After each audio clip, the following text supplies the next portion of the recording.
जय हिंद दोस्तों। आज के इस वीडियो में हम लोग देखेंगे बिहार पुलिस जो मद्य निषेध का एग्ज़ाम होने वाला है, जिसमें आपका मद्य निषेध चालक दस्ता और कक्षपाल से रिलेटेड आपका जो भी एग्ज़ाम होने वाला है उसका इस वीडियो में हम लोग प्रीवियस ईयर देखेंगे दोस्तों। तो आइए आगे चलते हैं, देखते हैं। देखिए दोस्तों, इसमें आपका टोटल 5-6 आपका प्रीवियस ईयर दिया है, जिसमें बिहार पुलिस सिपाही भर्ती 2025 का एग्ज़ाम दिया है, जो कि 3/8/2025 को हुआ था। उसी तरह से 2025 में 23/7/2025 को एग्ज़ाम हुआ था। उसके बाद आपका दोस्तों देखिए 2022 तक का जितना भी आपका बिहार पुलिस से संबंधित एग्ज़ाम हुआ है, सभी का इसमें आपका प्रीवियस ईयर पेपर दे दिया है। उसके अलावा दोस्तों इस बुक में आपका टोटल प्रैक्टिस सेट भी दिया है, जो कि आपका 15 को टोटल प्रैक्टिस सेट है। तो ये बुक आपका मद्य निषेध के लिए बहुत ही महत्वपूर्ण हो जाता है। आइए आज की इस वीडियो में हम लोग देखेंगे बिहार पुलिस सिपाही भर्ती जो 2025 में हुआ था 3/8/2025 को, उसका हम लोग सभी प्रश्न देखेंगे पूर्ण व्याख्या के साथ। तो दोस्तों आप वीडियो को लास्ट तक बने रहिएगा, और चैनल पर नया है तो प्लीज़ चैनल को सब्सक्राइब कर दीजिएगा, ताकि बिहार से रिलेटेड जितना भी आपका एग्ज़ाम है, बिहार एसएससी, बिहार दरोगा, बिहार पुलिस या मद्य निषेध हो, या फिर बिहार का कोई भी एग्ज़ाम हो, उसका सभी हम आपका क्वेश्चन बैंक प्रीवियस ईयर कराते हैं और प्रैक्टिस सेट भी कराते हैं। तो आपका जितना भी एग्ज़ाम हो उससे रिलेटेड आपका सभी का क्वेश्चन और प्रैक्टिस सेट मिलते रहेगा, इसलिए चैनल को सब्सक्राइब कर दीजिएगा। और वीडियो अच्छी लगी तो लाइक कर दीजिएगा दोस्तों, और जो भी डाउट है आप कमेंट करके पूछ सकते हैं। तो चलिए क्वेश्चन नंबर 1 पर चलते हैं हम। क्वेश्चन नंबर 1 कह रहा है कि लोकसभा में अनुसूचित जातियों के लिए कितना सीट आरक्षित है। बताइए कि लोकसभा में अनुसूचित जातियों के लिए कितना सीट आरक्षित है। अनुसूचित जाति मतलब एससी के लिए पूछ रहा है दोस्तों कि लोकसभा में कितनी सीट आरक्षित है। तो लोकसभा में आपका एससी के लिए टोटल 84 सीट आपका आरक्षित है। तो ये फैक्ट भी याद रखिएगा दोस्तों। आइए इसके बारे में कुछ विशेष जानते हैं कि लोकसभा में अनुसूचित जातियों के लिए 84 सीटें आरक्षित है, जबकि अनुसूचित जनजातियों के लिए 47 सीटें आरक्षित है। यानी एसटी के लिए पूछे तो आपका दोस्तों 47 और एससी के लिए पूछे तो 84। तो दोनों फैक्ट याद रखिएगा दोस्तों। क्या पता अगला बार एसटी के बारे में पूछ दे, क्योंकि इस बार एससी के बारे में पूछा था। और लोकसभा का दोस्तों निम्न सदन कहा जाता है, और राज्यसभा का उच्च सदन कहा जाता है। लोकसभा के लिए आपका दोस्तों उम्र 25 वर्ष होना चाहिए, और लोकसभा का कार्यकाल 5 वर्ष होता है। तो ये भी फैक्ट याद रखिएगा दोस्तों। और लोकसभा में टोटल पूछे सदस्यों के संख्या, तो टोटल वर्तमान में 543 सदस्यों की संख्या है। तो ये सभी भी एक्स्ट्रा फैक्ट नोट करते रहिएगा दोस्तों। आपका एक क्वेश्चन से 4-5 क्वेश्चन आराम से तैयार हो जाएगा। अगला 2 नंबर देखिए दोस्तों। दूसरा नंबर कह रहा है कि आरटीपीसीआर शब्द दर्शाता है। बताइए कि आरटीपीसीआर शब्द क्या दर्शाता है। तो आरटीपीसीआर दोस्तों फुल फॉर्म होता है रिवर्स ट्रांसक्रिप्टेंस पॉलीमरेज चेन रिएक्शन, यानी राइट आंसर ऑप्शन बी हो जाएगा। और आरटीपीसीआर आपका एक तरह का परीक्षण है, जिसका उपयोग आप लोग सुने होंगे कि जब कोरोना आया था, कोविड, तो उसमें आरटीपीसीआर आपका टेस्ट होता था। तो उसी से रिलेटेड आपका टेस्ट है, जिसका फुल फॉर्म पूछा था। अगला देखिए दोस्तों मैथ है, तो मैथ और रीजनिंग आप स्वयं से बना लीजिएगा, आंसर हम बता देंगे। तो इसका सही उत्तर हो जाएगा दोस्तों साइन ए बराबर बोला है कि 3/4 है। साइन बराबर 3/4 है। तो आप लोग जानते हैं कि साइन बराबर होता है लम बटा में कर्ण। तो लम का मान दिया है और कर्ण का मान दिया है, और आप आधार का मान निकाल कर कॉस ए का मान पूछ रहा है। तो कॉस ए का होता है दोस्तों, कॉस बराबर क्या होता है, तो आधार बटा में कर्ण। तो इसी पर रख दीजिएगा तो आपका मान निकल जाएगा, जिसका सही उत्तर ऑप्शन बी हो जाएगा। अगला क्वेश्चन देखिए दोस्तों, क्वेश्चन नंबर 4 कह रहा है कि निम्न में से प्रकाश शब्द का परिभाषित है, ये आपका हिंदी से संबंधित है। तो प्रकाश शब्द का पर्यायवाची शब्द पूछा है, तो प्रकाश का आपका परिभाषित शब्द आलोक हो जाएगा। तो कुछ एक्स्ट्रा भी याद रखेगा, जैसे आपका प्रकाश का आलोक भी होता है, ज्योति, प्रभा, चमक, द्युति भी होता है। आगे दिया है मनुज का, तो मनुज आपका मनुष्य, मानव, नर आदमी को कहते हैं। उसके बाद है प्रसून, तो प्रसून आपका फूल, पुष्प, सुमन और कुसुम को कहते हैं। उसके बाद है दल, दल को समूह, संघ, गण या टोली, सेना कहते हैं। अगला क्वेश्चन पे चलते हैं दोस्तों। क्वेश्चन है 5 नंबर, देखते हैं। ये आपका इंग्लिश से पूछा गया है। तो select the meaning of the given idiom. आपको इडियम फ्रेज बताना है कि इसका सही इडियम क्या होगा। क्वेश्चन पूछा है कि हैस्टेम मैक्स वेस्टेम, बताना है इसका सही इडियम्स क्या होगा। तो इसका अर्थ होता है कि जल्दी काम हमेशा बिगड़ जाता है। तो इसका सही अर्थ होता है दोस्तों कि to do think quickly result in mistake, यानी जल्दी काम आपका बिगड़ जाता है। तो कुछ इडियम फ्रेज दोस्तों याद कर लीजिएगा, हम लास्ट में आपको बता देंगे। कुछ हिंदी का परिभाषित शब्द, कुछ आपका विपरीतार्थक शब्द जो जो महत्वपूर्ण है उसको करा देंगे, जो कि आपका एग्जाम में हूबहू छपेगा। तो इसलिए आप लोग प्रैक्टिस सेट पर बने रहेंगे और एग्जाम से पहले हम ये सभी करा देंगे। अगला कर है 6 नंबर क्वेश्चन दोस्तों कि कालबेलिया किस भारतीय राज्य का आदिवासी नृत्य है। तो कालबेलिया आपका राजस्थान का नृत्य हो जाएगा दोस्तों। उसी तरह से केरल का पूछे तो कथकली है और मोहिनी अट्टम है, ये आपका शास्त्रीय नृत्य है। मेघालय का पूछे दोस्तों तो मेघालय का आपका वांगला नोकरम हो जाएगा। गोवा का पूछे तो फुगड़ी हो जाएगा, याद रखिएगा दोस्तों, गोवा का फुगड़ी। उसी तरह से आपका कुचिपुड़ी पूछे तो आंध्र प्रदेश का है। कथक पूछे तो उत्तर भारत का है। उसके बाद आपका पूछे भारतनाट्यम तो तमिलनाडु का है। शास्त्रीय नृत्य पूछे तो असम से संबंधित है। तो ये सभी फैक्ट भी याद रखिएगा। अगला क्वेश्चन देखिए 7 नंबर कि मानव शरीर की सबसे बड़ी हड्डी कौन सी है। बताइए कि मानव शरीर की सबसे बड़ी हड्डी कौन सी है। तो मानव शरीर में आप लोग जानते हैं कि सबसे बड़ी हड्डी आपका फीमर हड्डी होती है, जो कि जांग में पाई जाती है। और सबसे छोटी हड्डी पूछे तो यह आपका स्टेपिज होती है, जो कि कान में पाई जाती है। तो यह भी फैक्ट याद रखिएगा दोस्तों। अगला देखिए 8 नंबर आपका मैथ से संबंधित है। दिया है कि 156 से नीरज, विद्या और मोहन के बीच 1/6 अनुपात 1/2 अनुपात 1/3 में बांटा गया था। दोस्तों इसका एलसीएम निकाल लीजिएगा।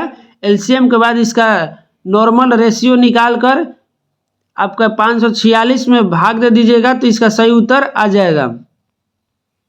अगला देखिए 9 नंबर की महादेवी वर्मा की कृति क्या है। बताइए कि महादेवी वर्मा की कौन सी कृति है। तो महादेवी वर्मा द्वारा लिखा गया पुस्तक का नाम पूछा है। तो इनकी कृति है अतीत चलचित्र, याद रखिएगा दोस्तों। महादेवी वर्मा की पुस्तक है अतीत के चलचित्र। और इनकी अन्य पुस्तक का नाम भी पूछे तो एक हो जाएगा निहार, उसके बाद रश्मि, निर्जा, सांध्य गीत, दीपशिखा, यमा, सतपर्णा, पथ के साथी, अतीत के चलचित्र, मेरा परिवार। यमा याद रखिएगा दोस्तों, यमा बहुत ही महत्वपूर्ण है, एग्जाम में पहले भी आ चुका है। उसके बाद देखिए दोस्तों स्वर्ण धूल पूछे तो आपका सुमित्रा नंदन पंत का है। खंजन नयन पूछे तो अमृत लाल नागर का है। गीतिका सूर्यकांत त्रिपाठी निराला का है। अगला देखिए इंग्लिश से है। इंग्लिश में पूछा है कि choose the word date can substitute the given sentence है, यानी आपको बताना है दोस्तों कि इन सभी शब्द का केवल एक शब्द में बताना है। तो क्वेश्चन है कि a thing that is fit to be eaten. दोस्तों दिया है कि खाने योग का क्या कहा जाता है। तो खाने योग का आपका इडिबल कहा जाता है, यानी राइट आंसर ऑप्शन ए हो जाएगा। अगला क्वेश्चन देखिए कि राष्ट्रीय कवि रामधारी सिंह दिनकर को उनके निम्नलिखित में से किस रचना के लिए ज्ञानपीठ पुरस्कार से सम्मानित किया गया। बताइए कि इसका सही उत्तर क्या होगा। क्वेश्चन पूछा है दोस्तों कि रामधारी सिंह दिनकर को किस पुस्तक के लिए ज्ञानपीठ पुरस्कार मिला था? तो इनका सही उत्तर होगा दोस्तों उर्वशी पुस्तक के लिए आपका ज्ञानपीठ पुरस्कार मिला था। और डेट पूछे कि कब मिला था, तो इन्हें 1972 में ज्ञानपीठ पुरस्कार दिया गया था। अगला क्वेश्चन देखिए दोस्तों 12 नंबर के, साबुन बनाने के लिए किसका उपयोग किया जाता है? बताइए कि साबुन बनाने के लिए इसमें से किसका उपयोग किया जाता है? तो साबुन बनाने के लिए आपका बेसन का उपयोग किया जाता है, यानी राइट आंसर ऑप्शन ए हो जाएगा। अगला देखिए 13 नंबर, आपको द्विघात समीकरण का मूल निकालना है। तो आप लोग मूल निकाल लीजिएगा दोस्तों। एक मूल होता है अल्फा प्लस बीटा बाई 2, एक होता है कि माइनस बीटा बाई अल्फा दोस्तों। तो इस पे आप मूल निकाल सकते हैं। इसका सही उत्तर होगा दोस्तों ऑप्शन बी। अगला देखिए 14 नंबर पूछा है कि जगदीश का संधि विच्छेद कीजिए। तो जगदीश का आपको बताइए कि संधि विच्छेद क्या होता है? तो जगदीश का संधि विच्छेद होता है जगत प्लस ईश, यानी राइट आंसर ऑप्शन डी हो जाएगा। अगला देखिए 15 नंबर आपका इंग्लिश संबंधित है कि सिलेक्ट द मिसस्पेल्ड वर्ड, बताना है कि कौन सा गलत अशोधनीय वर्त है। तो इसका सही उत्तर हो जाएगा दोस्तों सुसेंट आपका गलत है, बाकी सभी आपका सही है। इसका सही होगा सुसेनेट, याद रखिएगा दोस्तों, जिसका अर्थ होता है संक्षिप्त या लघु। अगला देखिए 16 नंबर हुमायूं नामा द्वारा लिखा गया था। बताइए कि हुमायूं नामा किसके द्वारा लिखा गया था? तो हुमायूं नामा आपका गुलबदन बेगम के द्वारा लिखा गया था, और गुलबदन बेगम हुमायूं की पुत्री थी। तो ये भी फैक्ट याद रखिएगा। देखिए दोस्तों बाबर आपका पूछे कि बाबर नामा किसके द्वारा? तो स्वयं बाबर द्वारा लिखा गया था, और यह बाबर का आत्मकथा था। तारिक ए फिरोजशाही पूछे तो जियाउद्दीन बर्नी के द्वारा। तारिक उल हिंद पूछे तो अलबुर्नी के द्वारा। तबकात ए नासरी पूछे तो मिनहाज उस सिराज के द्वारा। इंडिका पुस्तक पूछे तो मेगास्थनीज के द्वारा दोस्तों। CUQ पूछे तो फहियान के द्वारा। रेहला पूछे तो आपका इब्न बतूता के द्वारा। ये सभी फैक्ट भी याद रखिएगा। अगला क्वेश्चन देखिए 17 नंबर का रहेगी खुर पक्का मुंह पक्का रोग किसमें होता है? बताइए कि खुर पक्का मुंह पक्का रोग किसमें होता है? तो ये आपका जानवर से संबंधित है, जिसमें आपका मवेशी भेड़ भी होता है, मवेशी और सुअर में भी होता है, मवेशी में भी होता है, यानी उपरोक्त सभी में आपका खुर पक्का मुंह पक्का रोग होता है। अगला क्वेश्चन देखिए 18 नंबर आपका मैथ से है, इस बना लीजिएगा। इसका सही उत्तर ऑप्शन ए हो जाएगा। 19 नंबर देखिए दोस्तों त्रिवेणी शब्द में कौन सा समास है? समास जानते ही होंगे दोस्तों कि समास का 6 रूप है, जिसमें तत्पुरुष अव्ययी भाव कर्मधारय द्विगु द्वंद्व आपका बहुवीर्य समास ये सभी होते हैं। उसी में से पूछ रहा है कि त्रिवेणी शब्द में कौन सा समास है? तो त्रिवेणी शब्द में आपका द्विगु समास है। देखिए दोस्तों द्विगु समास पहचानने का एक नियम होता है कि जिस शब्द में आपका संख्या से रिलेटेड कोई भी शब्द पहले जुड़ा हो उसे द्विगु समास कहते हैं। जैसे आपका त्रिवेणी में संख्या से रिलेटेड आप लोग देखे होंगे कि 3 आ रहा है, यानी 3 इसका संख्या का निर्धारण करता है, इसलिए ये द्विगु समास हो जाएगा। उसी प्रकार आपका चतुर्भुज में आपका 4 संख्या को निर्धारण करता है, पंचभुज में 5 संख्या को निर्धारण करता है। ये सभी आपका द्विगु समास के अंतर्गत आ जाएगा। अगला क्वेश्चन देखिए दोस्तों 20 नंबर कह रहा है कि tuberculosis dash is one of the top priority of the government. बताना है कि ट्यूबरकुलोसिस यानी टीबी आपका टॉप प्रायोरिटी है सरकार का। इसका सही इसमें बताइए कि क्या फील होगा? इसका राइट आंसर होगा दोस्तों इरिडिटेशन, यानी नाश या उन्मूलन करना आपका सरकार का प्रथम कर्तव्य बन रहा है, प्रथम प्राथमिकता सरकार ने दिया है। एक्सक्लूसिव का देखिए दोस्तों एक्सक्लूशन का बहिष्कार होता है। डिसमिसल का आपका पदच्युत होता है। डिसमिसल आप लोग सुने होंगे कि पद से हटा देना, डिसमिस कर दिया, उसके बाद ओवुलेशन का उन्मूलन होता है। अगला देखिए 21 नंबर कि बांग्लादेश के ग्रामीण बैंक का गठन किस वर्ष में किया गया था। बताइए दोस्तों कि बांग्लादेश के ग्रामीण बैंक का गठन किस वर्ष में किया गया था। तो आइए इसका व्याख्या देखते हैं। तो इसका सही उत्तर होगा दोस्तों 1983 में किया गया था और इसका स्थापना का श्रेय मोहम्मद यूनिस को जाता है। और अभी फिलहाल में मोहम्मद यूनिस ही आपका बांग्लादेश में अंतरिम सरकार चला रहा था और इसे ही नोबेल पुरस्कार मिला है दोस्तों आपका ग्रामीण बैंक के गठन के लिए।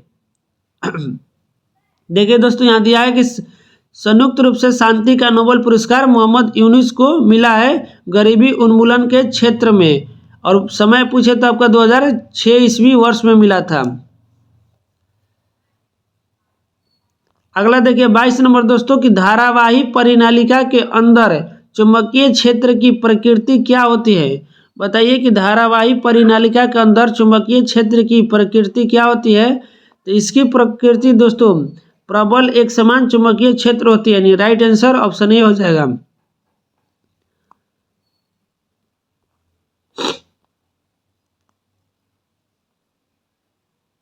अगला क्वेश्चन देखिए 23 नंबर आपका मैथ से है वर्गमूल निकालना है दोस्तों। तो 1296 का आप लोग वर्गमूल ऐसे करके निकालिएगा भाग देकर। तो इसमें देखिए दोस्तों जोड़ा में पेयर में बनाना रहता है तो जितना पेयर बनेगा उतना इसका वर्गमूल हो जाएगा। इसका सही उत्तर ऑप्शन बी होगा। अगला देखिए 24 नंबर कह रहा है कि उसे धीरे धीरे लिखने की आदत है।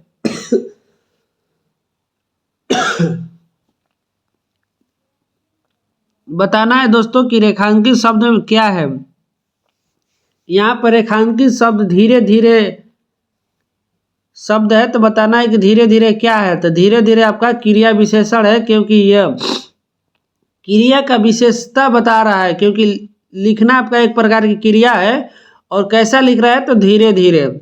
इसलिए दोस्तों क्रिया विशेषण हो जाएगा। संज्ञा आप लोग जानते होंगे कि किसी व्यक्ति वस्तु के नाम को संज्ञा कहते हैं और सर्वनाम जो संज्ञा के बदले में आता है उसे सर्वनाम कहते हैं दोस्तों। अगला 25 नंबर आपका इंग्लिश से रिलेटेड है। बताना इसमें कि कौन सा part identify the part the contents and the error किस पार्ट में आपका गलत है।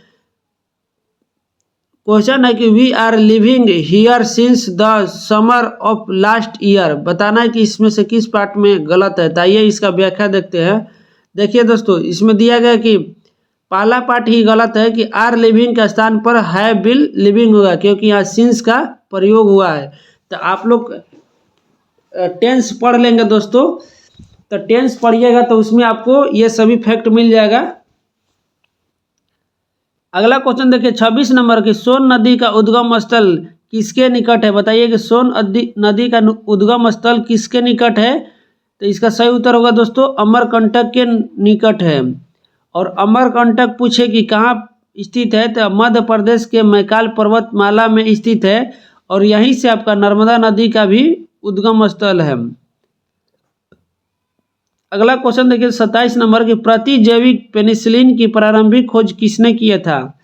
बताना है दोस्तों कि एंटीबायोटिक पेनिसिलिन का खोज किसने किया था। इसकी खोज अलेक्जेंडर फ्लेमिंग ने किया था और इन्हें पेनिसिलिन के खोज के लिए नोबेल पुरस्कार भी दोस्तों मिला था। तो ये भी फैक्ट याद रखिएगा। और पेनिसिलिन आपका फफूंद यानी कवक से प्राप्त होता है। अगला 28 नंबर कह रहा है कि पाठक के मन में उत्साह एवं उत्तेजना का संचार किस काव्य गुण के माध्यम से होता है। तो इसका सही उत्तर होगा दोस्तों ओजो गुण के माध्यम से। 29 नंबर देखिए इंग्लिश है the old man dash fall स्टडे S he dash the road. इसमें बताना है कि सही आपका क्या फील होगा। इसमें सही उत्तर होगा दोस्तों कि the old man fell yesterday as he crossing the road. यानी फॉल अब जो आपका क्रिया है उसमें V2 का प्रयोग है ना पास्ट क्रिया का प्रयोग होगा क्योंकि यहाँ स्टडे शब्द सूचित करता है। अगला देखिए 30 नंबर दोस्तों कि निम्नलिखित में से कौन भारत में सिक्कों को जारी करने वाला प्राधिकारी है। बताइए कि भारत में सिक्कों को जारी कौन करता है।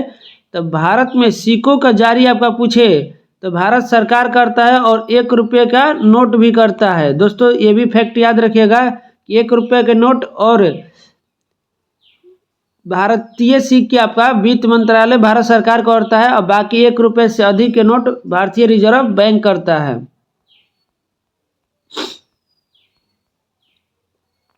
अगला देखिए 31 नंबर दोस्तों कि जब धातुएं वायु के साथ अभिक्रिया करती है तो बनने वाले उत्पाद का नाम क्या है। बताइए कि इसका सही उत्तर क्या होगा कि जब धातुएं वायु के साथ अभिक्रिया करती है तो बनने वाला उत्पाद कौन सा उत्पाद बनता है।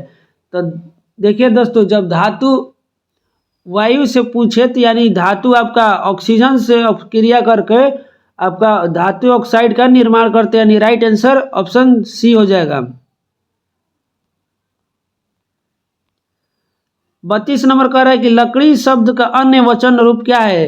यानी लड़की आपका पूछा है तो अन्य वचन रूप यानी जैसे ही आपका एक वचन है तो बताना है कि बहुवचन क्या होगा। तो लड़की का बहुवचन आपका लड़कियां हो जाएगा, यानी राइट आंसर ऑप्शन ए होगा। दोस्तों इसमें देखिएगा दोस्तों कि ए और सी देखिए दोनों समान दिया हुआ है, इसलिए कंफ्यूज मत होइएगा। अगला क्वेश्चन देखिए 33 नंबर आपको बताना है correct the following sentence into passive voice. Passive voice बताना है दोस्तों। तो आप लोग जब वॉइस पढ़िएगा तो एक होता है कि डायरेक्ट पैसिव वॉइस और एक होता है इनडायरेक्ट पैसिव वॉइस। तो इसमें क्वेश्चन है कि writers across the globe use this innovative software for checking plagiarism in their works. बताना है कि सही पैसिव वॉइस क्या होगा। तो इसका सही उत्तर होगा दोस्तों ऑप्शन ए, इसका राइट आंसर हो जाएगा। अगला देखिए 34 नंबर कह रहा है कि स्वामी विवेकानंद ने 1893 में विश्व धर्म सम्मेलन में भाग कहाँ लिया था। बताइए कि इसका सही उत्तर क्या होगा कि स्वामी विवेकानंद ने 1893 में विश्व धर्म सम्मेलन में कहाँ भाग लिया था। तो ये आपका अमेरिका के शिकागो शहर में भाग लिया था। राइट आंसर ऑप्शन डी हो जाएगा दोस्तों। अगला 35 नंबर कह रहा है कि निम्नलिखित में से किसे ठोस रूप में होने पर शुष्क बर्फ के रूप में भी जाना जाता है। बताइए इसका सही उत्तर क्या होगा कि किसे आपका ठोस रूप में होने पर शुष्क बर्फ कहा जाता है। तो ये आपको कार्बन डाइऑक्साइड को कहा जाता है, यानी CO2 को कहा जाता है। अगला 36 नंबर आपका हिंदी से है कि आंखों का पानी ढलना। बताना है कि दिए गए मुहावरे का सही अर्थ क्या है कि आंखों का पानी ढलना। तो इसका सही अर्थ होता है दोस्तों निर्लज हो जाना, यानी किसी भी शर्म का आपका लज्जा न रहना, आंखों का पानी ढलना होता है। 37 नंबर देखिए दोस्तों कह रहा है कि गोलकुंडा राजवंश सल्तनत की स्थापना किसने की। बताइए कि इसका सही उत्तर क्या होगा कि गोलकुंडा राजवंश की स्थापना किसने की थी। तो गोलकुंडा राजवंश का स्थापना कुली कुतुब शाह ने की थी, यानी राइट आंसर ऑप्शन सी हो जाएगा। और समय पूछे तो दोस्तों 1518 ईस्वी में की थी, जब बहमानी सल्तनत का पतन हो रहा था।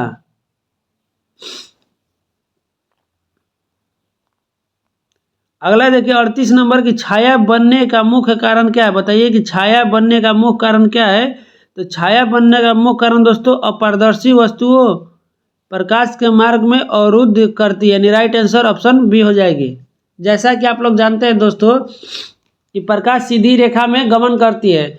जब प्रकाश के रास्ते में कोई भी अपारदर्शी वस्तु खड़ी हो जाती है तो छाया बनता है दोस्तों।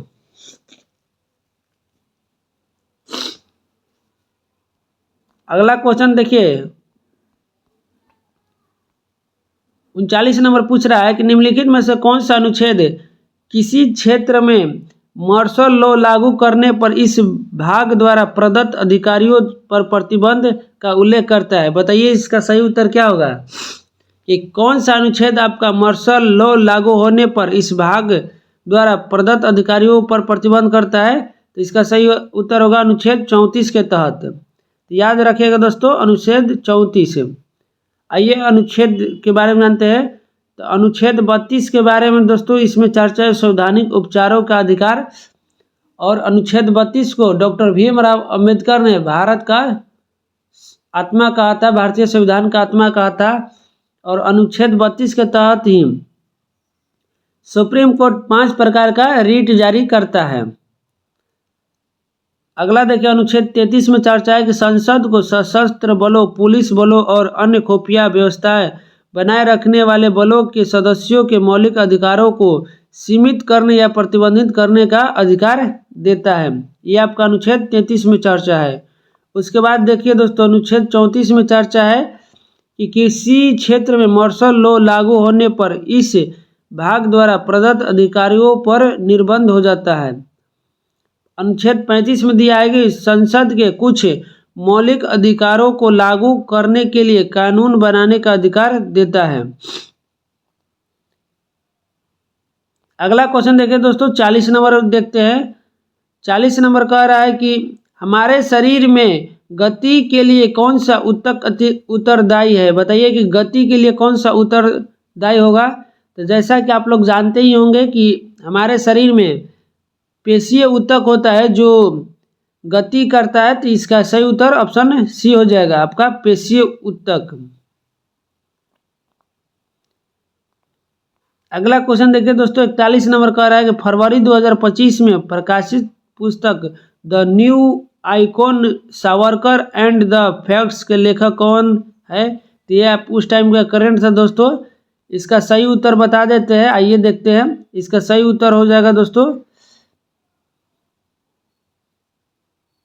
ऑप्शन बी, इसका सही उत्तर होगा। अगला पुस्तक देख लीजिए कि द पैराडॉक्सिल प्राइम मिनिस्टर आपका बहुत इंपॉर्टेंट है कि द पैराडॉक्सिल प्राइम मिनिस्टर आपका शशि थरूर का रचना है। उसके बाद the new icon Savarkar and the facts अभी जो दिया था अरुण चौधरी का रचना है। उसके बाद the golden gate Vikram Seth का। उसके बाद one Indian girl Chetan Bhagat का रचना है। अगला क्वेश्चन देखिए 42 नंबर कह रहा है कि रक्त का थक्का बनने में निम्नलिखित में से कौन सा थक्का बनाने वाला प्रोटीन घटक शामिल होता है। बताइए इसका सही उत्तर क्या होगा कि कौन सा प्रोटीन आपका रक्त का थक्का बनाने में मदद करता है। तो इसका सही उत्तर होगा दोस्तों फाइब्रोनोजिन आपका सही उत्तर हो जाएगा। और विटामिन पूछे तो विटामिन के आपका रक्त का थक्का बनने में मदद करता है। अगला देखिए 43 नंबर की भगोरिया त्यौहार डैश राज्य का एक लोकप्रिय त्यौहार है। बताइए कि भगोरिया त्यौहार कहाँ का लोकप्रिय त्यौहार है। तो इसका सही उत्तर होगा दोस्तों मध्य प्रदेश का त्यौहार है। असम का पूछे तो दोस्तों बिहू हो जाएगा। महाराष्ट्र का पूछे तो शिवाजी उत्सव और गणेश उत्सव। नागालैंड का आपका हॉर्नबिल होता है। अगला देखिए 44 नंबर कह रहा है कि विटामिन B1 को अन्य किस नाम से जाना जाता है। बताइए कि विटामिन B1 को अन्य किस नाम से जाना जाता है। तो इसका सही उत्तर होगा दोस्तों थायमिन के नाम से जाना जाता है। उसके बाद देखिए दोस्तों विटामिन ए को रेटिनॉल के नाम से जाना जाता है। उसके बाद विटामिन B6 को पैराडॉक्सिन के नाम से, विटामिन डी को टेकोफेरोल के नाम से दोस्तों जाना जाता है। तो ये सभी भी फैक्ट याद रखिएगा। अगला क्वेश्चन देखिए 45 नंबर कह रहा है कि वैश्विक क्रांति को किससे प्रेरणा मिली थी। बताइए कि वैश्विक क्रांति जो आपका रूस की क्रांति हुई थी किससे आपका प्रेरणा मिली थी। आइए इसका सही उत्तर देखते हैं। तो इसका सही उत्तर होगा दोस्तों मार्क्सवाद और साम्यवादी विचारधारा से। 46 नंबर देखिए दोस्तों कह रहा है कि निम्नलिखित में से किस घटना में ठोस अव्यवस्था द्रव अवस्था में बदले में बिना सीधे गैस अवस्था में परिवर्तित हो जाता है। तो ये प्रश्न में दोस्तों एरर है। सीधा सा क्वेश्चन पूछ रहा है कि किस घटना में ठोस अवस्था से बिना द्रव अवस्था में बदले आपका सीधे गैसीय अवस्था में परिवर्तित हो जाता है, उस घटना को क्या कहते हैं। उस घटना का दोस्तों ऊर्ध्वपातन कहते हैं। राइट आंसर ऑप्शन डी हो जाएगा। और इसका एग्जाम्पल पूछे तो कपूर नेपोथिलीन आपका इसका सही एग्जाम्पल होगा। अगला देखिए 47 नंबर का है संतोष ट्रॉफी इनमें से किस खेल के साथ जुड़ी है? तो संतोष ट्रॉफी आपका फुटबॉल के साथ है। क्रिकेट से आप लोग जानते होंगे दोस्तों कि रणजी ट्रॉफी, ईरानी ट्रॉफी, देवधर ट्रॉफी और सीके नायडू ट्रॉफी आपका क्रिकेट से है। हॉकी से देखिए दोस्तों Stanley cup, Aga Khan cup, Nehru cup आपका हॉकी से है। बास्केटबॉल से Larry O'Brien champion trophy, Naismith trophy, William Jones cup है। क्रिकेट से बता दिए दोस्तों, फुटबॉल से याद रखेगा फीफा विश्व cup, Subroto cup, league cup है। अगला है 48 नंबर के निम्नलिखित में से कौन अंडाशय से गर्भाशय तक और अंडे को ले जाता है? बताइए कि अंडाशय से गर्भाशय तक कौन अंडे को ले जाता है? तो इसका सही उत्तर होगा दोस्तों डिम्ब वाहिनी नलिका, जिसे इंग्लिश में फिलिपियन ट्यूब भी कहते हैं। यानी राइट आंसर ऑप्शन बी हो जाएगा। और फिलिपियन ट्यूब में ही आपका निषेचन का निर्माण होता है, जहाँ शुक्राणु और अंडाणु मिलते हैं। अगला क्वेश्चन देखिए 49 नंबर, अंतर्राष्ट्रीय चावल अनुसंधान संस्थान कहाँ स्थित है? बताना है दोस्तों कि अंतर्राष्ट्रीय चावल अनुसंधान संस्था कहाँ स्थित है। तो बताइए इसका सही उत्तर क्या होगा? तो इसका सही उत्तर होगा दोस्तों फिलीपींस में।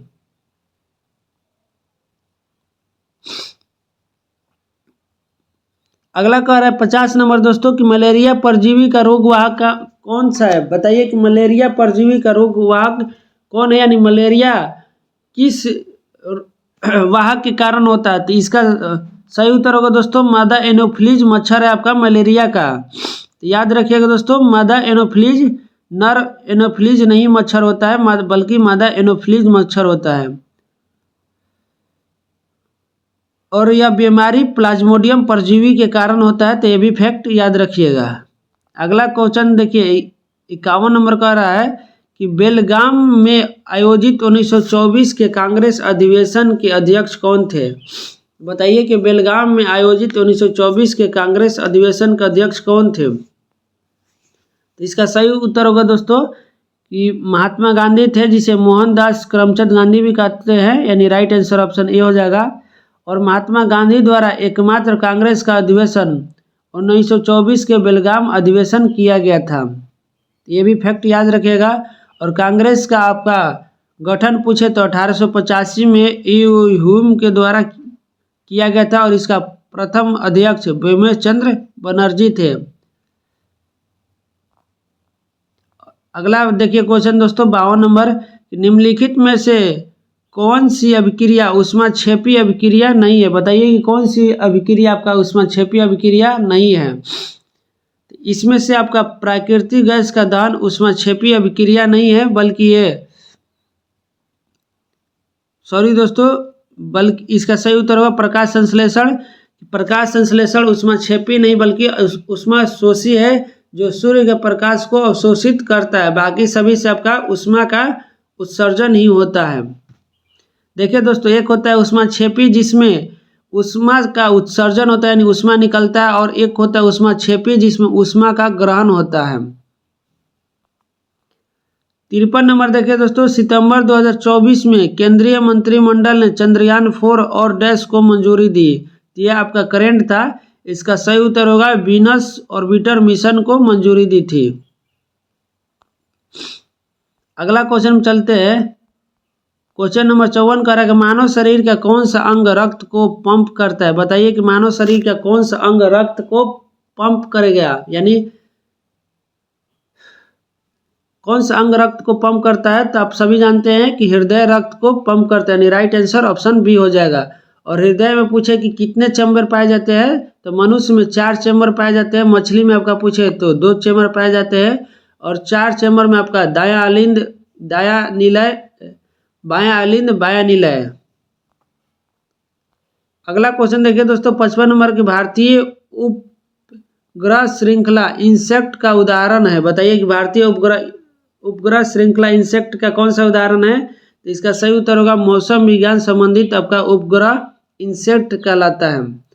और इंसेक्ट का फुल फॉर्म पूछे दोस्तों तो इंडियन नेशनल सैटेलाइट सिस्टम होता है।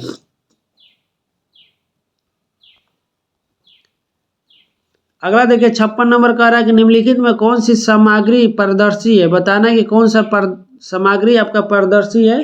तो पारदर्शी वस्तु उसे कहते हैं जिसके आर पार देखा जा सके। तो इसका सही उत्तर होगा दोस्तों कांच। कांच आपका पारदर्शी है, कांच के आर पार हम लोग देख सकते हैं। अगला देखिए दोस्तों 57 नंबर की खेलो इंडिया यूथ गेम्स को पहले डैश के नाम से जाना जाता है था, बताइए कि खेलो इंडिया यूथ गेम्स को पहले किस नाम से जाना जाता था। तो इसका सही उत्तर है दोस्तों कि खेलो इंडिया स्कूल गेम्स के नाम से जाना जाता था, और इसका नाम बदलकर 2019 में खेलो इंडिया स्कूल गेम्स का नाम बदलकर खेलो इंडिया यूथ गेम्स कर दिया गया। अगला क्वेश्चन देखिए 58 नंबर के निम्नलिखित में से कौन सा नर प्रजनन तंत्र के भाग है, बताइए कि कौन सा आपका नर प्रजनन तंत्र का भाग है। सिर्फ बताना है कि किसमें नर प्रजनन तंत्र का भाग है। तो गर्भाशय और योनि महिला का है, शुक्रवाहिका और अंडकोश। तो शुक्रवाहिका देखिए पुरुष का है लेकिन अंडकोश महिला का हो जाएगा। अंडकोश भी देखिए दोस्तों शुक्रवाहिका और अंडकोश दोनों आपका पुरुष से संबंधित है, तो यानी राइट आंसर ऑप्शन बी हो जाएगा। अंडकोश को वृषण कहते हैं, और यहाँ शुक्रवाहिका पुरुष का है लेकिन डिम्ब वाहिनी आपका महिला का हो जाएगा, राइट आंसर ऑप्शन बी हो जाएगा। और चौथा में करा अंडवाहिनी आपका महिला का है लेकिन सीसन आपका पुरुष का हो जाएगा। अगला देखिए 59 नंबर के दुर्गावती जलप्रपात बिहार के किस जिले में है, बताइए दोस्तों कि दुर्गावती जलप्रपात बिहार के किस जिले में है। तो ये आपका कैमूर जिले में है, याद रखिएगा दोस्तों कैमूर जिले में है। और दुर्गावती जलप्रपात पूछे तो यह कर्मनाशा नदी की सहायक नदी पर दुर्गावती नदी पर है। 60 नंबर देखिए दोस्तों कि अचानक शारीरिक गतिविधि के दौरान हमारी पेशियों में किस पदार्थ की जमा होने से ऐंठन होने लगती है। बताइए इसका सही उत्तर क्या होगा दोस्तों कि आप लोग जैसे कि लगातार काम करने या एक दिन दौड़ लेने से या ज़्यादा एक्सरसाइज करने से हमारी पेशियों में ऐंठन होने लगती है। तो ये किसके कारण से होता है, तो इसमें आपका लैक्टिक अम्ल के जमाव के कारण होने लगता है, यानी राइट आंसर ऑप्शन बी हो जाएगा। अगला देखिए 61 नंबर के निम्नलिखित में से कौन सी तेल रिफाइनरी असम में नहीं है, बताना है कि कौन सा तेल रिफाइनरी आपका असम में नहीं, पूछ रहा है कि नहीं है। तो नहीं में आपका बरौनी आपका बिहार के बेगूसराय में स्थित है, बागी आपका डिगबोई नुमालीगढ़ नूनमती आपका तीनों असम राज्य में स्थित है। अगला देखिए 62 नंबर कह रहा है कि रासायनिक उद्योगों में ब्लीचिंग पाउडर का उपयोग किस रूप में किया जाता है, बताइए कि ब्लीचिंग पाउडर का उपयोग किस रूप में किया जाता है। तो ये आपका ऑक्सीकारक के रूप में प्रयोग किया जाता है, राइट आंसर ऑप्शन बी हो जाएगा। अगला क्वेश्चन देखिए दोस्तों 63 नंबर की सोहराई किस जनजाति का सबसे बड़ा त्यौहार है, बताइए कि सोहराई किस जनजाति का सबसे बड़ा त्यौहार है। तो इसका सही उत्तर होगा दोस्तों संथाल का, यानी संथाल का सबसे बड़ा त्यौहार सोहराई होगा। तो याद रखने का ट्रिक है दोस्तों कि स से संथाल हो गया और स से सोहराई भी होता है।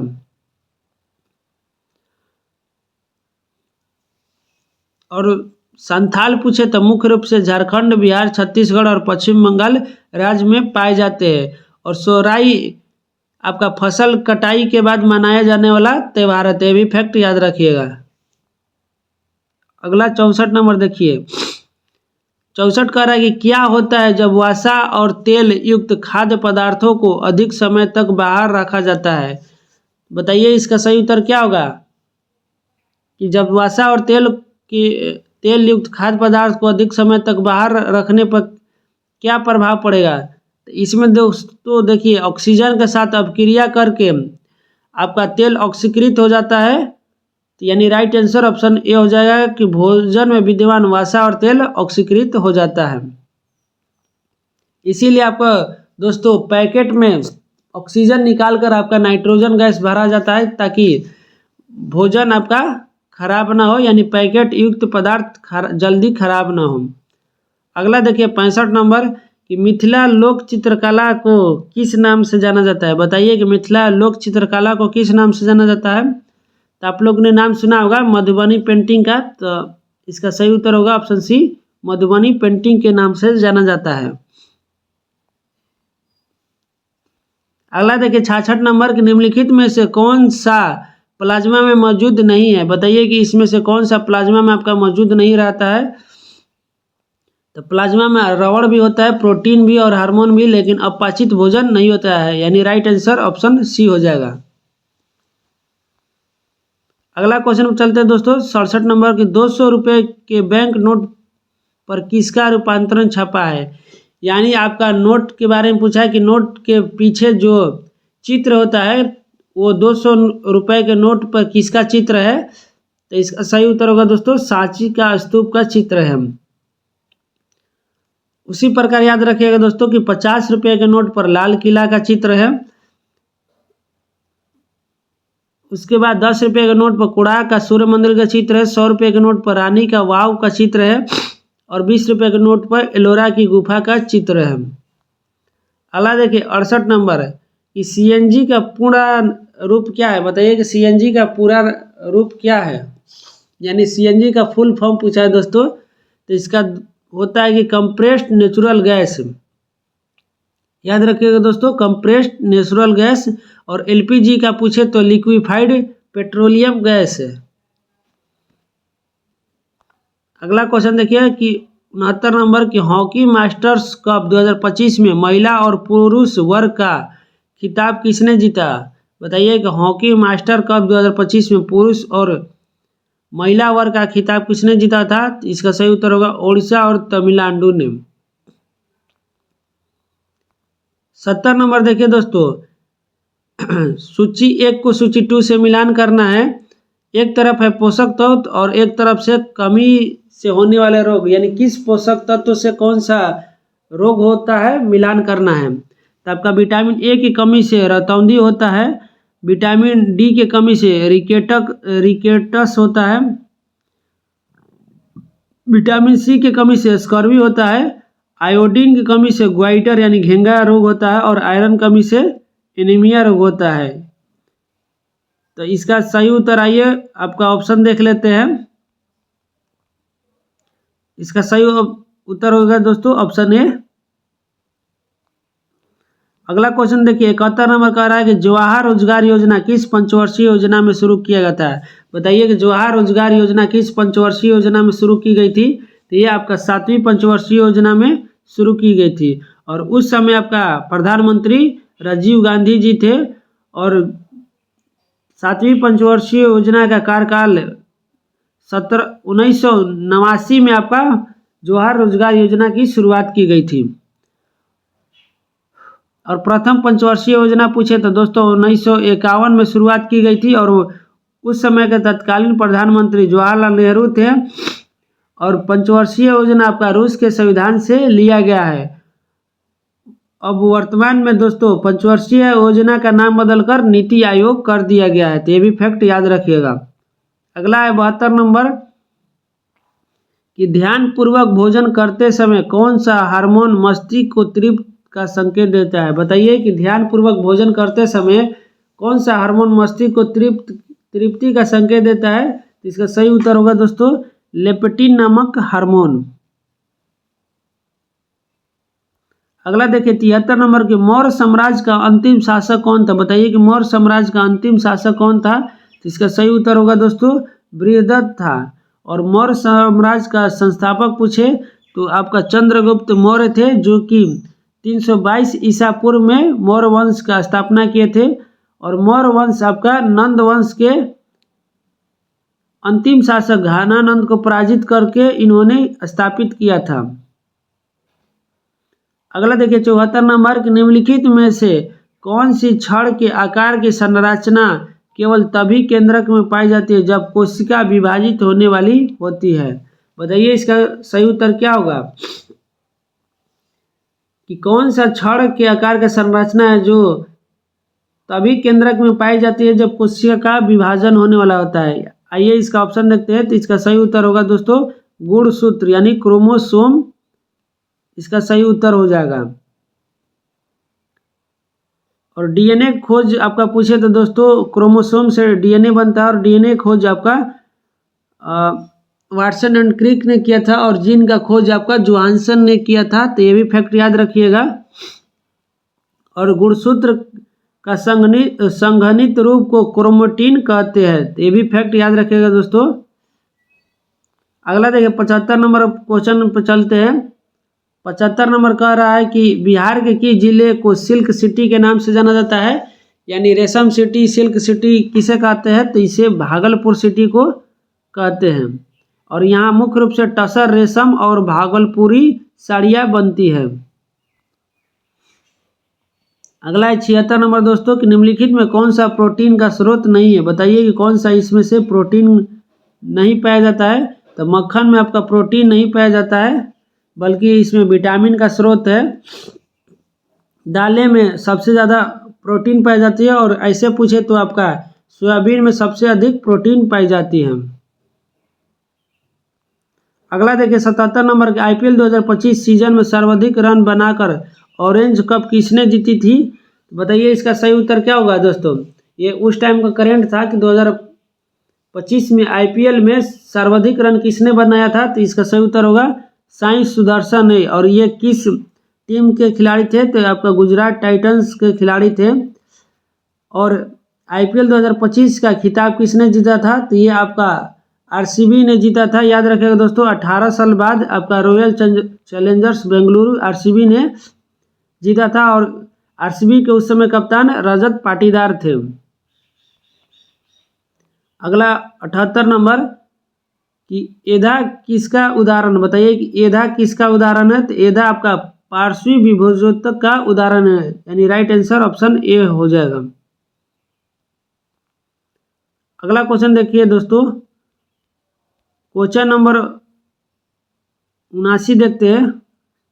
BCCI का पूर्ण रूप क्या है। आप लोग क्रिकेट देखे होंगे तो उसका जो इंडिया का कंट्रोल करता है क्रिकेट पर, उसका नाम BCCI है। और BCCI के यहाँ फुल फॉर्म पूछा है, तो BCCI का फुल फॉर्म आपका board of control for cricket in India होता है, यानी राइट आंसर ऑप्शन ए हो जाएगा।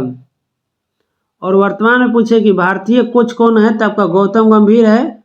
और वर्तमान में दोस्तों देखिए अभी 2026 में आपका T20 विश्व कप हुआ था, जिसमें आपको भारत ने न्यूजीलैंड को हराकर T20 विश्व कप का खिताब जीता है। और इस समय आपका T20 का कप्तान सूर्य कुमार यादव थे। अगला देखिए 80 नंबर, ऊष्मा अंतरण की कौन सी विधि को माध्यम की आवश्यकता नहीं होती है, बताइए कि ऊष्मा अंतरण की कौन सी विधि को माध्यम की आवश्यकता नहीं होती है, तो इसका सही उत्तर होगा दोस्तों विकिरण का आपको माध्यम की कोई आवश्यकता नहीं होती है। और विकिरण के ही माध्यम से दोस्तों सूर्य की किरणें पृथ्वी तक आती हैं। अगला देखिए 81 नंबर के राष्ट्रीय केला अनुसंधान केंद्र कहाँ स्थित है, बताइए कि राष्ट्रीय केला अनुसंधान केंद्र कहाँ स्थित है। तो राष्ट्रीय केला अनुसंधान केंद्र आपका तिरुचिरापल्ली में स्थित है। और तिरुचिरापल्ली आपका तमिलनाडु राज्य में स्थित है, यह भी फैक्ट याद रखिएगा। अगला देखिए 82 नंबर की निम्नलिखित में से कौन सा परिधीय तंत्रिका तंत्र के भाग है, बताइए कि इसमें से कौन सा सही होगा, कि कौन सा आपका परिधीय तंत्रिका तंत्र का भाग है। तो कपाल और मेरु दोनों तंत्रिकाएं आपका परिधीय तंत्रिका तंत्र का भाग है, यानी राइट आंसर ऑप्शन ए हो जाएगा। अगला देखिए 83 नंबर कि गुजरात के पूर्व मुख्यमंत्री विजय रूपाणी की मृत्यु शामिल विमान कौन सा था, यानी गुजरात के पूर्व मुख्यमंत्री विजय रूपाणी की मृत्यु एक विमान दुर्घटना में हो गई थी, तो वो कौन सा विमान था जिसमें इनका मृत्यु हुआ था। तो आइए इसका आंसर देखते हैं। तो इनका मृत्यु दोस्तों एयर इंडिया के बोइंग 787 ड्रीम लाइनर के साथ हो गई थी। अगला क्वेश्चन देखिए 84 नंबर कि निम्नलिखित में से कौन से ऑक्सीकरण अभिक्रियाएं का उदाहरण नहीं है, बताना है कि कौन सा इसमें से ऑक्सीकरण अभिक्रियाएं का उदाहरण नहीं है। तो इसका सही उत्तर होगा दोस्तों जिंक ऑक्साइड से जिंक का निर्माण है। देखिए दोस्तों एक होता है ऑक्सीकरण अभिक्रिया, एक होता है अवकरण अभिक्रिया, इन दोनों में कंफ्यूजन होती है। और ऑक्सीकरण और अवकरण जहाँ दोनों होती है उसे रेडॉक्स अपक्रिया कहते हैं। ऑक्सीकरण वैसी अपक्रिया है जिसमें ऑक्सीजन का जुड़ना और हाइड्रोजन का निकलना होता है, और अवकरण में हाइड्रोजन का जुड़ना और ऑक्सीजन का निकलना होता है। तो ऑप्शन सी में देखिए दोस्तों, इसमें जिंक ऑक्साइड में आपका ऑक्सीजन का निकलकर केवल जिंक का निर्माण हो रहा है, यानी राइट आंसर ऑप्शन सी हो जाएगा। बाकी में देखिए दोस्तों, मैग्नीशियम से मैग्नीशियम ऑक्साइड का निर्माण हो रहा है। तेल का बासी होना, यानी अभी बताए थे कि तेल का ऑक्सीजनकृत हो गया, और संक्षारण भी आपका ऑक्सीजन की उपस्थिति में ही होता है। अगला देखिए 85 नंबर का रहा है कि कर्क रेखा निम्नलिखित में से किस देश से होकर गुजरती है। तो आप लोग याद किए होंगे दोस्तों कि कर्क रेखा भारत में कुल 8 राज्यों से होकर गुजरती है, जिसका ट्रिक है मित्र पर गमछा झाड़। लेकिन यहाँ पूछा है कि किस देश से होकर गुजरती है, यहाँ राज्य का नाम न देकर बल्कि देश का नाम दिया है। तो कर्क रेखा आपका माली देश से होकर गुजरती है, तो ये भी फैक्ट याद रखिएगा। और कर्क रेखा पर स्थित आपका देश याद कर लीजिए कि कर्क रेखा पर कौन कौन सा देश स्थित है। तो आपका पूछे दोस्तों, तो सबसे पहले नॉर्थ अमेरिका में आपका मैक्सिको, उसके बाद बहामास, उसके बाद मोर्टिनिया, उसके बाद अफ्रीका महादेश में आपका माली, अल्जीरिया, लीबिया, मिस्र, नाइजर, सऊदी अरब आपका एशिया में, उसके बाद Oman, UAE, Bharat, Bangladesh, Myanmar, चीन और ताइवान है। यानी इतने सारे दोस्तों कर्क रेखा यानी 23.5 डिग्री उत्तरी अक्षांश पर स्थित है। अगला देखिए 86 नंबर, निम्नलिखित टेनिस खिलाड़ियों में किसे 2024 खिलाड़ी श्रेणी के अंतर्गत टेनिस हॉल ऑफ फेम में शामिल किया गया। तो इसका सही उत्तर होगा दोस्तों, लिएंडर पेस को शामिल किया गया। 87 नंबर देखिए दोस्तों, भारत के राष्ट्रपति पॉकेट वीटो के तहत किसी विधेयक को कितने अवधि तक अपने पास विचार के लिए रख सकते हैं। यानी पॉकेट वीटो के तहत भारत के राष्ट्रपति किसी विधेयक को कितने दिन तक रख सकते हैं। तो इसका सही उत्तर होगा दोस्तों, अनिश्चितकालीन अवधि के लिए। और पॉकेट वीटो का प्रावधान अनुच्छेद 111 के तहत किया गया है, तो ये भी फैक्ट याद रखिएगा दोस्तों। देखिए दोस्तों, यहाँ बिहार पुलिस कांस्टेबल एग्जाम 2025 का जो एग्जाम हुआ था 3/8/2025 का, उसका हूबहू प्रश्न आपका पूर्ण एनालिसिस के साथ दिया हुआ है, जो कि आपका एग्जाम में बहुत ही महत्वपूर्ण योगदान देगा। क्योंकि दोस्तों आने वाले आगामी एग्जाम में आपका प्रीवियस ईयर के देखते हुए ही एग्जाम का पैटर्न सेट किया जाता है या क्वेश्चन सेट किया जाता है। और कुछ क्वेश्चन तो ऐसे होते हैं जो डायरेक्ट प्रीवियस ईयर से ही पूछे जाते हैं। इसलिए दोस्तों प्रीवियस ईयर बहुत ही महत्वपूर्ण हो जाता है। इसलिए आप वीडियो को अंत तक बने रहेंगे ताकि हर एक क्वेश्चन आप देख सके और उससे एनालिसिस लगा सके कि कैसे एग्जाम में क्वेश्चन आता है। अगला क्वेश्चन देखिए दोस्तों 88 नंबर की, संयुक्त अरब अमीरात की मुद्रा क्या है। यानी यूएई का मुद्रा आपका पूछा है दोस्तों कि यूएई की मुद्रा क्या है। तो इसका मुद्रा दिरहम हो जाएगा, यानी राइट आंसर ऑप्शन ए हो जाएगा। अगला देखिए दोस्तों कि निम्नलिखित में से भारत का सबसे ऊंचा जलप्रपात कौन सा है। तो सबसे भारत का ऊंचा जलप्रपात पूछे दोस्तों तो कुंचिकल जलप्रपात है, जो कि भारत का सबसे ऊंचा जलप्रपात है। और यह आपका कर्नाटक राज्य के शिमोगा जिले में वराही नदी पर स्थित है। और इसकी ऊंचाई पूछे तो लगभग दोस्तों 455 मीटर है, यानी राइट आंसर ऑप्शन बी हो जाएगा। अगला देखिए दोस्तों 90 नंबर की, बुल्लर झील किस भारतीय राज्य में स्थित है। तो बुल्लर झील दोस्तों जम्मू कश्मीर राज्य में स्थित है, जो कि राइट आंसर ऑप्शन सी हो जाएगा। और यह एशिया का दूसरी सबसे बड़ी ताजे पानी का झील है। और भारत का पूछे तो भारत का सबसे बड़ी ताजे पानी यानी मीठे पानी का झील हो जाएगा। अगला 91 नंबर की, सोनपुर किस मेले के लिए दुनिया भर में जाना जाता है। बताइए दोस्तों कि सोनपुर मेला किस लिए प्रसिद्ध है। तो ये आपका पशु मेला के लिए प्रसिद्ध है, यानी राइट आंसर ऑप्शन ए हो जाएगा। और ये कब आयोजित किया जाता है। तो ये नवंबर दिसंबर के महीने में कार्तिक पूर्णिमा पर आयोजित किया जाता है और इस मेला को हरिहर क्षेत्र मेला के नाम से भी जाना जाता है।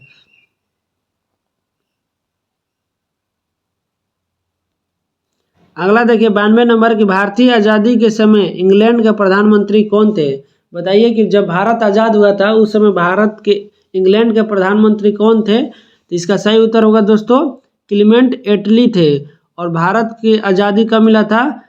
तो 15 अगस्त 1947 को।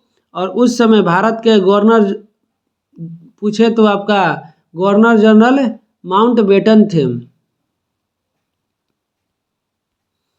अगला क्वेश्चन देखिए 93 नंबर के निम्नलिखित में कौन सा अभयारण्य बिहार में स्थित है? बताना है कि कौन सा अभयारण्य आपका बिहार में स्थित है।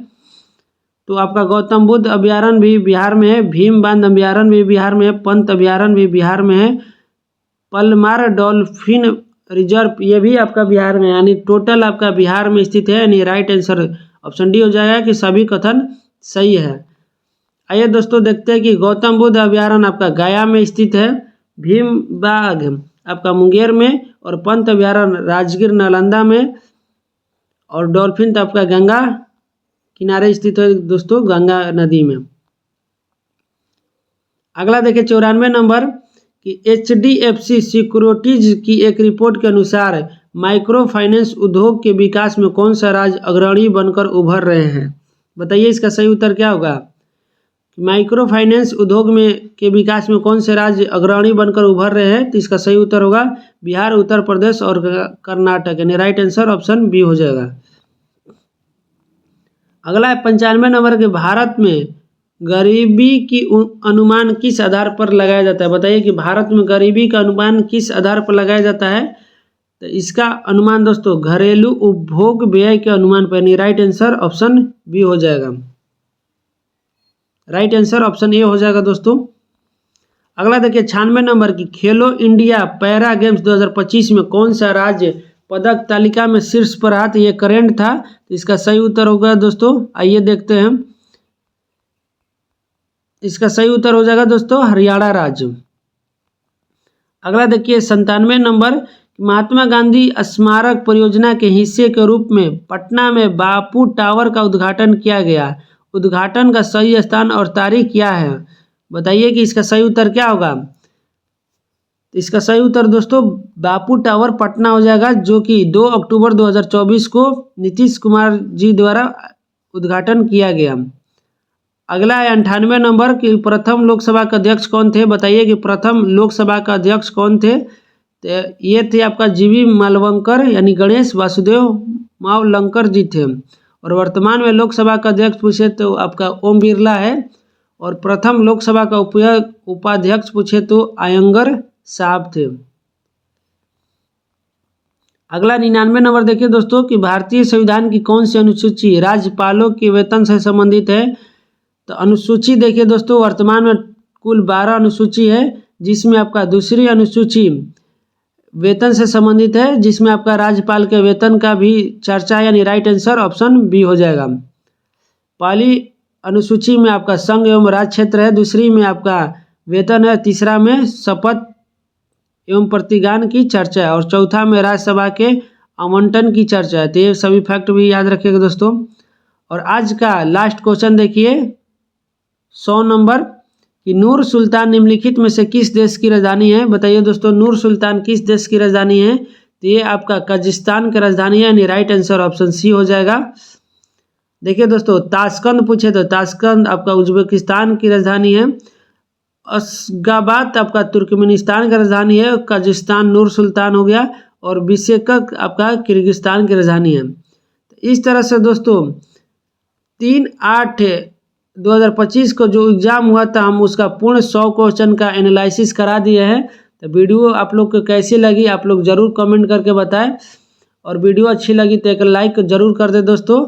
मिलते हैं नेक्स्ट वीडियो में नेक्स्ट प्रीवियस ईयर के साथ, तब तक के लिए जय हिंद।